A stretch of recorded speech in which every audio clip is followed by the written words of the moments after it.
Their compass needle pointed directly at their tent. First, neither of us said anything. Evan held the brass compass flat on his palm, staring at the tiny trembling needle. It settled and remained fixed on the green dome tent standing in the center of the clearing. "That's not north," he said quietly. The woods around us seemed to lean closer.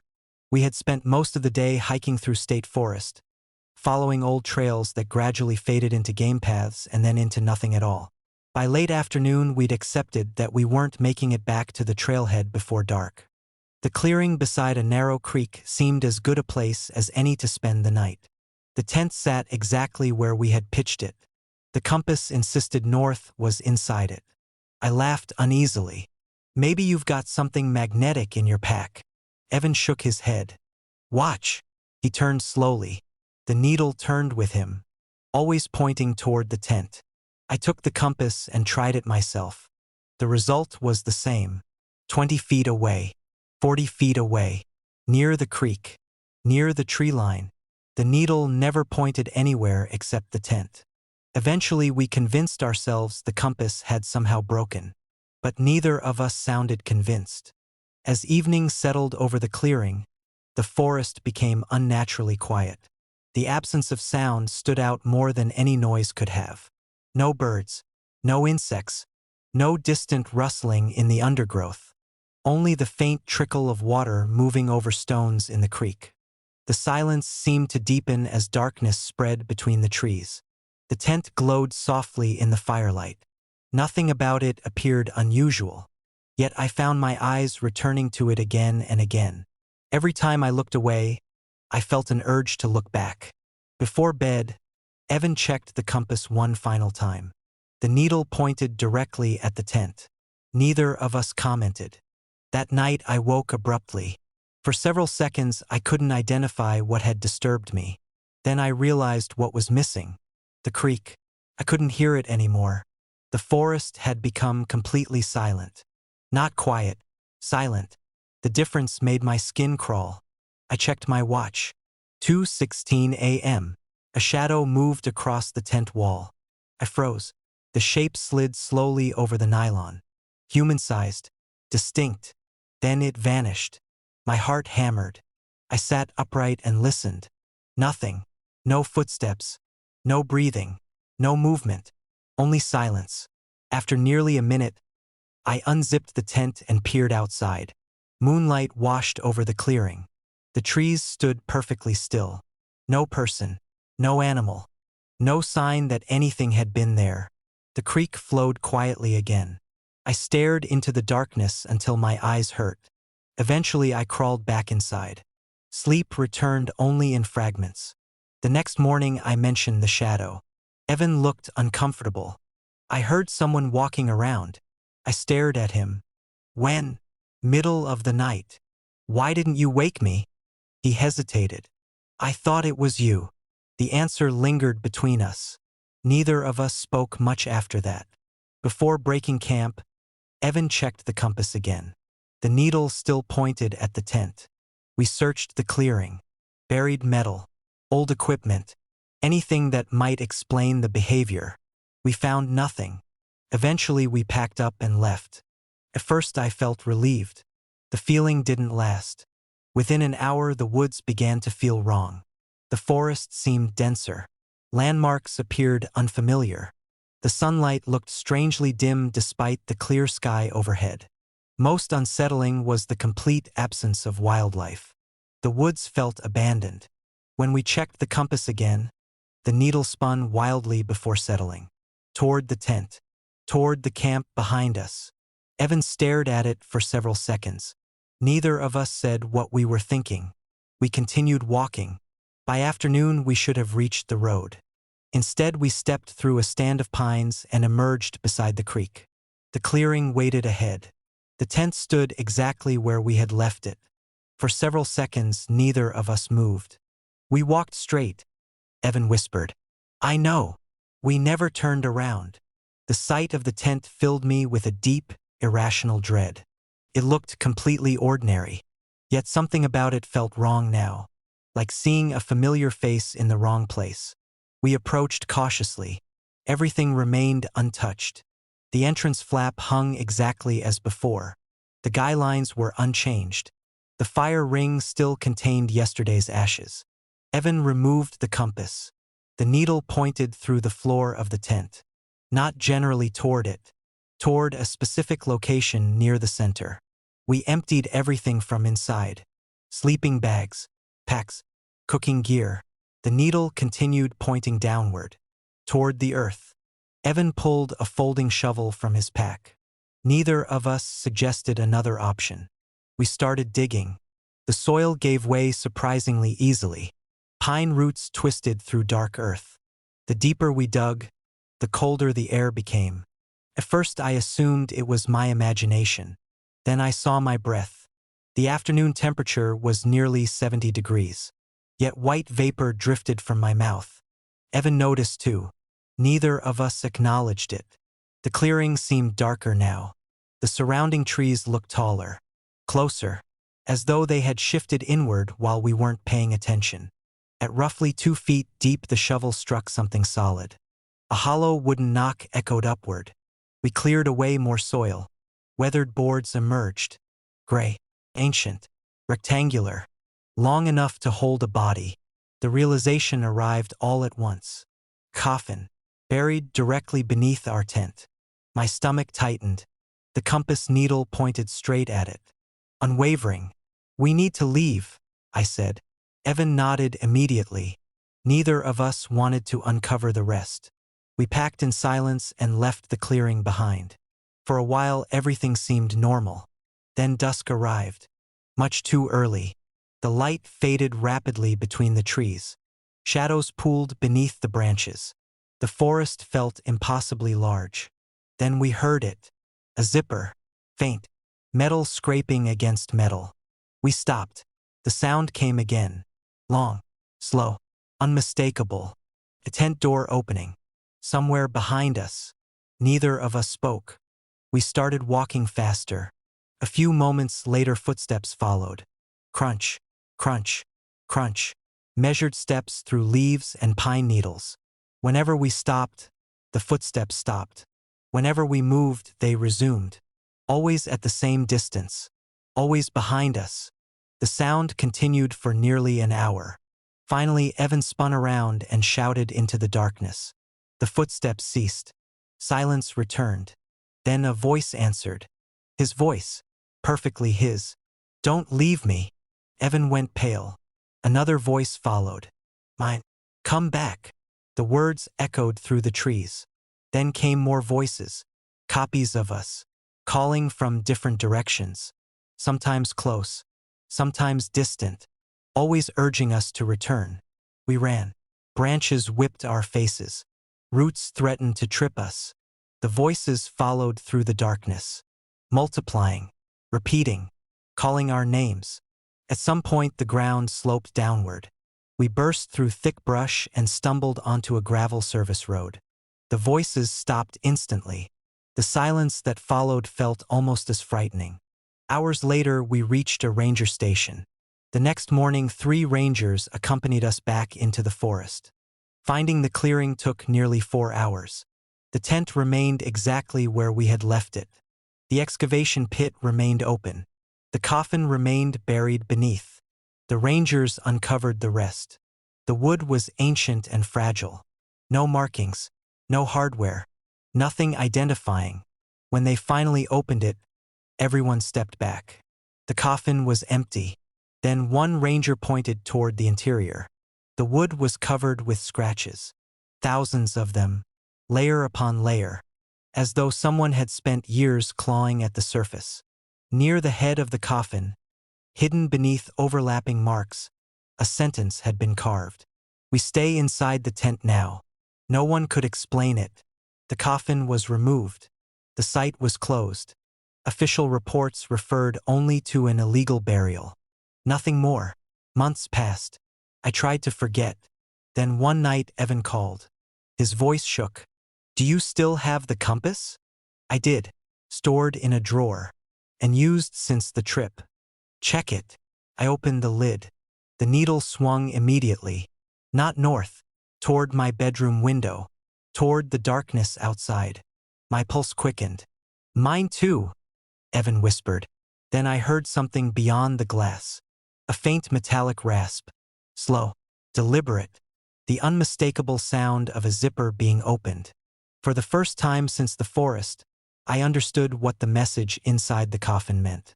The thing beneath the tent had never been trapped there. The tent had been keeping it contained. And now, somehow, it knew where we lived. A figure walked between the trees, but only appeared in reflections. I saw it first in the surface of the creek.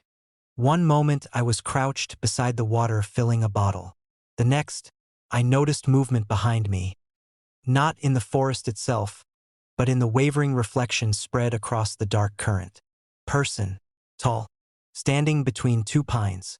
I spun around immediately. Nothing was there. The trees stretched away into the late afternoon shadows. The forest floor lay undisturbed beneath blankets of needles and moss. No movement, no sound, only the creek slipping over stones. When I looked back down, the reflection was gone. "You okay?" Aaron's voice came from uphill. I stood and nodded. "Thought I saw somebody." He glanced around the clearing. "We're 20 miles from the nearest road. Probably a deer." Neither of us believed that. The forest surrounding us felt ancient. The map showed no trails crossing the valley where we had pitched camp. Dense ridges hemmed us in on all sides, covered by old-growth pine and hemlock. The place felt forgotten. That was why we'd chosen it. At the time, as evening settled over the woods, I found myself repeatedly scanning the trees. The sensation of being watched lingered. Every time I looked toward the creek, I expected to see someone standing there. But the forest remained empty. Aaron started a small fire while I unpacked supplies. Darkness arrived slowly beneath the canopy. The air smelled of damp earth and wood smoke. Somewhere far away, a branch cracked. Then silence returned. The kind of silence deep forests sometimes produce. Heavy, expectant. Before bed, I walked back to the creek to wash my hands. The water reflected the fading sky. My own face stared back at me. Then another shape appeared behind my reflection. The figure, standing among the trees, motionless, watching. My pulse surged. I spun around. Nothing. Again, absolutely nothing. The woods stood empty. When I looked back down, the figure remained visible in the water. This time it moved. One slow step between the trees. Then another. Its reflection passed behind my own. I stumbled backward and the image shattered into ripples. The figure vanished. That night I barely slept. Every sound outside the tent seemed amplified. Every rustle felt deliberate. At dawn, I convinced myself exhaustion was responsible. A trick of light. A tired brain misinterpreting shapes. The explanation felt reasonable. Until Aaron mentioned it. We were eating breakfast when he casually asked, "Did you walk around camp after dark?" "No," he frowned. "I saw somebody reflected in my camp stove." The spoon stopped halfway to my mouth. "What?" "I was cleaning it. Thought it was you at first." His expression changed when he saw mine. Neither of us spoke for several seconds. Eventually I told him about the creek. The silence afterward felt longer than it should have. By noon we were packing. Neither of us said we were leaving because of the figure. Neither of us needed to. The valley no longer felt welcoming. Before heading out, I checked the creek one final time. The surface reflected the trees, the sky, the rocks, and the figure. It stood directly behind me, close enough to touch. I whirled around. Nothing. The reflection remained. The figure lifted its head. Then the current distorted and carried the image away. We left immediately. The hike should have taken 6 hours. Instead, we wandered until dusk. The forest seemed subtly wrong. Distances stretched. Landmarks repeated. A fallen cedar appeared twice, then 3 times. The sun's position never seemed to match our progress. Eventually, we made camp beside another stream. Neither of us wanted to continue after dark. That night, the reflections returned. Aaron saw the figure in a metal cooking pot. I saw it in the black screen of my phone. Always behind us. Always moving between trees. Never visible in reality. Only in reflections. The next morning we headed east. Or at least we believed we did. By afternoon we found ourselves back in the same valley. Standing beside the same creek. Neither of us understood how. The realization settled over us like cold rain. Aaron stared at the water. "You see it." I followed his gaze. The creek reflected the forest canopy. And dozens of figures. Not one. Dozens. Standing among the trees. Motionless. Watching us. My stomach dropped. I looked up. The actual forest remained empty. I looked back down. The reflections were still there. Rows of silent silhouettes extending between the pines. Some tall. Some short. All facing us. Neither of us spoke. We backed away from the creek. The reflected figures followed with their eyes. That was the moment fear became certainty. Something impossible was happening. We abandoned the idea of hiking out. Instead, we climbed the ridge overlooking the valley and made camp there. The higher ground felt safer. For a while. Near midnight, Aaron woke me.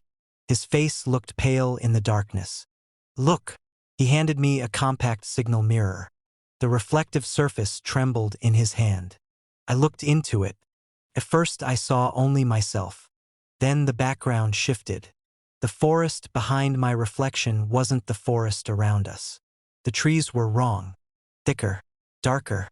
Crowded impossibly close together. And among them stood hundreds of figures. Not watching. Walking. All moving in the same direction. Toward something. Toward us. I lowered the mirror immediately. My hands shook. "What did you see?" Aaron swallowed. "The same thing." Neither of us slept after that. At sunrise, we descended into the valley again. The creek waited exactly where we had left it. The water flowed quietly over stones. The surface reflected the sky, the trees, and a forest that did not belong to ours. The realization arrived gradually. Then all at once, the reflections weren't showing our world. They were showing another one. A place occupying the same space, layered over ours like glass. The figures weren't reflections of people. We were. Aaron reached the conclusion seconds before I did. His face drained of color. Oh God! The creek reflected an endless dark forest. And within it stood two figures. Or versions of us. Standing on the opposite bank. Watching. As though they had been observing us the entire time. A terrible thought formed in my mind. I picked up a stone and threw it into the water. Ripples spread across the surface. For an instant, the reflected world became clear. The other Aaron and I weren't standing still. They were trapped. Both were pounding silently against something invisible, trying to warn us. The ripples faded. The image vanished. Aaron backed away from the creek. "What does that mean?" I didn't answer, because I already knew. The figures in the reflections had never been approaching us. They had been replacing us. Every reflection we'd seen showed the other forest growing closer. The boundary thinning. And now it was nearly gone. That evening, every reflective surface changed. The creek, metal cookware, phone screens, even droplets of water on leaves. None reflected our world anymore. Only the dark forest. Only the figures. Hundreds of them moving between black trees. And among them walked two familiar silhouettes. Aaron and me, getting closer every hour.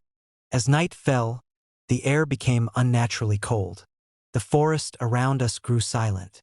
No insects, no wind, no birds. Then Aaron looked into the creek and screamed. I turned. His reflection was gone.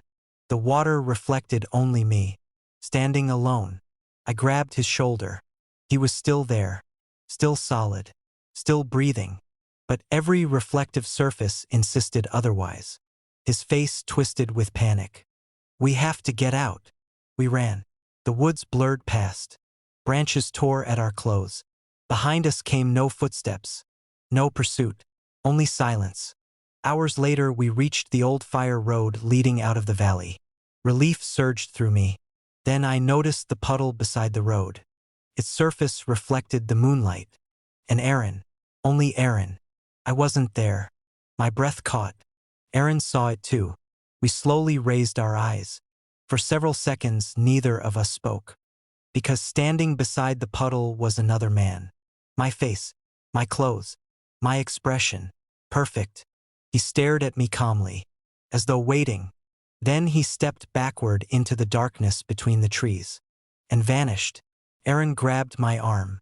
We ran again. I never saw him after that. But when we finally reached civilization, every mirror showed something different. Aaron appeared in photographs, security cameras, windows, polished metal, every reflection. I did not. Weeks later, Aaron disappeared. No note, no evidence, no trace, only a cracked bathroom mirror in his apartment. The police found strange scratches covering the glass. One sentence repeated hundreds of times. The wrong one came back. I haven't looked into a mirror since. But reflections still find me. In dark windows, in puddles after rain, in the black screen of an unplugged television. Whenever I catch them by accident, I see the other forest, the endless trees, the silent figures, and one shape standing nearest of all, a man wearing my face, waiting for me to notice that he is getting closer.